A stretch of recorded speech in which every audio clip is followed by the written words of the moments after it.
इस वक्त हमारे साथ रामलला के मुख्य पुजारी आचार्य सत्येंद्र दास जी मौजूद हैं, उनसे बात करेंगे। महाराज जी, ट्रस्ट की तरफ से जो जमीन बाग बीजेसी में खरीदी गई है, उसको लेकर ये कहा जा रहा है कि पहले जिस जमीन का बैनामा ट्रस्ट ने करवाया सुल्तान अंसारी और रवि मोहन तिवारी की तरफ से, वो जमीन 1.208 हेक्टेयर थी और उसकी टोटल कीमत 18.5 करोड़ रुपए ट्रस्ट की तरफ से उनको भुगतान करने की बात कही गई, जिसमें कुछ पैसा देना अभी बाकी है।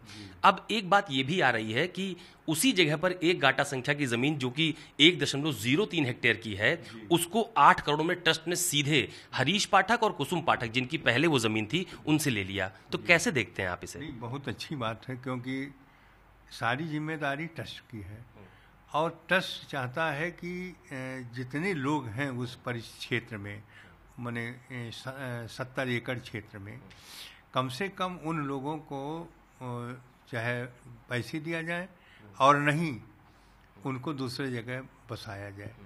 इसलिए महंगी से महंगी, जितनी महंगी बता रहे लोग, आरोप लगा रहे हैं, उससे भी महंगी यदि जमीन मिलेगी तो ट्रस्ट खरीदेगा, क्योंकि उसको रामलला की व्यवस्था करने के लिए अधिक से अधिक जमीन की जरूरत है। तो उन्होंने दूसरी जमीन जो खरीदी है 8 करोड़ में, वो भी बहुत जरूरी है, बहुत उपयुक्त है, उनके बहुत अनुकूल है इस विषय में। इसीलिए दूसरी जमीन भी उन्हीं लोगों से और ये 8 करोड़ में उसको खरीद लिया। नहीं, लेकिन महाराज जी, सवाल तो इस बात का खड़ा होता है कि जब वही जमीन लेनी थी तो सीधे पाठक फैमिली से क्यों नहीं लिया गया? मतलब हरीश पाठक, कुसुम पाठक, जिनके नाम पहले जमीन थी, या ये वजह मानी जाए कि सुल्तान अंसारी का एग्रीमेंट था इसलिए वो जमीन सुल्तान अंसारी से ली गई? इसके पीछे क्या वजह मानते हैं? नहीं, उसमें बात यह है कि लेना जिसके नाम से पड़ रहा है, जिसके अधिकार में पड़ रहा है, लिया उसी से जाएगा।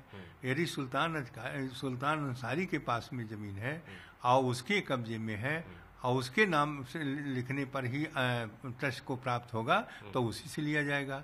इसीलिए वो सुल्तान अंसारी से लिया।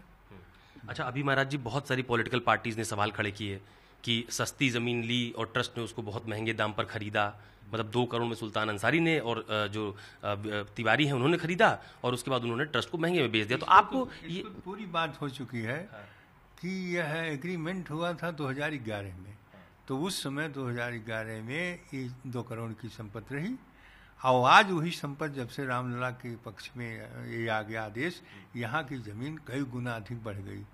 तो उससे जो जितनी जमीन जहाँ पर अनुकूल पड़ रही है उसको ट्रस्ट खरीद रहा है। तो यह कहना, आरोप लगाना किसी प्रकार के कि महंगी खरीदी जा रही है, महंगी नहीं खरीदी जा रही है, बल्कि वह रामलला के पक्ष में कितनी सुविधा हो जाए, चाहे जितने भी पैसे लगे, उस उद्देश्य से खरीदा जा रहा है। जो लोग आरोप लगा रहे हैं वो गलत आरोप है। अच्छा, ये सब लोग जांच की बात कहते हैं कि जांच हो जानी चाहिए, सीबीआई की जांच हो जानी चाहिए, अलग अलग जांच की बात सब लोग कह रहे हैं।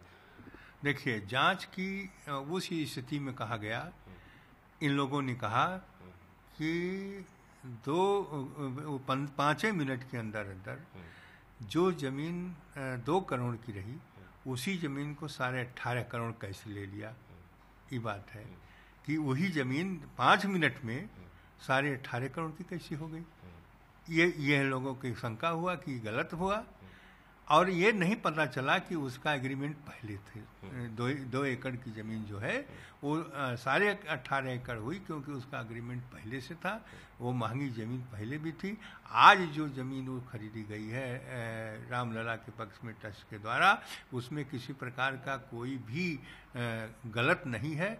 उसमें सही रूप यह है कि उसकी जमीन की अत्यंत आवश्यकता रही, इसलिए उसका मूल्य जो था 2011 में उसका 2 करोड़ रहा, आज उसकी जमीन बढ़ करके 18.5 करोड़ की हो गई, इसलिए ट्रस्ट ने उसको खरीद लिया। इस पर शंका करना गलत है। शंका, हाँ, आपकी बात अपनी जगह है, लेकिन ये कहा जा रहा है कि जब एक ही व्यक्ति की जमीन थी तो दोनों जमीनें एक ही व्यक्ति से क्यों नहीं ले ली गई? उसमें तकनीकी कोई बात होगी कि दो रजिस्ट्री कराया जाए, ये 2 रजिस्ट्री, जैसे वही जमीन को 2 रजिस्ट्री कराया जाए, ऐसा कुछ सुझाव दिए होंगे, चाहे कोई भी कानूनन ऐसा अड़चन रहा होगा, इसीलिए एक में खड़ा करके 2 जगह खरीदा गया। तो महाराज जी, पूरे घटनाक्रम को आप कैसे देखते हैं? इसमें क्या घटनाक्रम बिल्कुल पारदर्शी है और ये राम भक्त हैं, हमारे समर्पित हैं जो ट्रस्ट है, और जो खरीद रहे हैं वो रामलला के जितनी भी सुविधा हो सके रामलला की जितना भी विस्तार हो सके, जितने भव्य दिव्य व्यवस्था इसकी हो सके, उसके लिए खरीदी जा रही है।